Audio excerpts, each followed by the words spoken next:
దూత media, power of news. నమస్తే, welcome to Dootha media. నేను పవన్. కాంగ్రెస్ అధ్యక్షుడు మల్లికార్జున ఖర్గే కేంద్రంలోని బీజేపీ ప్రభుత్వంపై తీవ్ర విమర్శలు చేశారు.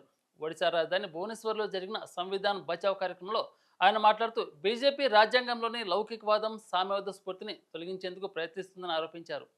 బీజేపీ పాలనలో వ్యవస్థలు అస్తవ్యస్తమయ్యాయని, కాంగ్రెస్ సహాయంలో దేశవ్యాప్తంగా 160 ప్రభుత్వ రంగ సంస్థలు ఏర్పాటు చేస్తే బీజేపీ వాటిలో 23 సంస్థలను ప్రైవేటీకరణ చేసిందని విమర్శించారు. ఎన్డీఏ ప్రభుత్వం పేదల కోసం పనిచేయకుండా కొందరు ప్రైవేట్ వ్యక్తులకు అనుకూలంగా వ్యవహరిస్తోందని ఆయన మండిపడ్డారు. గంజాం జిల్లాలో ఇటీవల ఇద్దరు దళితులపై బీజేపీ మద్దతుదారులు దాడి చేశారని, వారిని మోకాలపై కూర్చోబెట్టి గడ్డి తినిపించి మురికి నీరు తాగించారని ఖర్గే ఆరోపించారు. అలాగే భువనేశ్వర్లో ఓ ప్రభుత్వ అధికారిపై కూడా దాడి జరిగిందని చెప్పారు. ప్రధాని మోదీ కాంగ్రెస్ సృష్టించిన ఆస్తులను తన సన్నిహితులకు అమ్ముతున్నారని, రాజ్యాంగాన్ని ధ్వంసం చేయడమే ఆయన లక్ష్యమని ఆరోపించారు.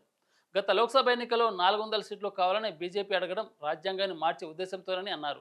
ఒడిశాకు బీజేపీ ఏమీ చేయలేదని, కానీ కాంగ్రెస్ ఎప్పుడు ఒడిశాకు అండగా నిలుస్తుందని హామీ ఇచ్చారు. బీజేపీ ప్రభుత్వం ప్రజల హక్కులను కాలరాస్తుందని, దళితులు, ఆదివాసులు, యువత తమ హక్కుల కోసం పోరాడాలని ఖర్గే పిలుపునిచ్చారు. 2006లో కాంగ్రెస్ తీసుకొచ్చిన అటవీ హక్కుల చట్టాన్ని గుర్తు చేస్తూ మోడీ ప్రభుత్వం దీన్ని బలహీనపరుస్తుందని విమర్శించారు. ఒడిశాలో దళితులు, అధికారులపై బీజేపీ మద్దతుదారులు దాడులను తప్పుపట్టారు.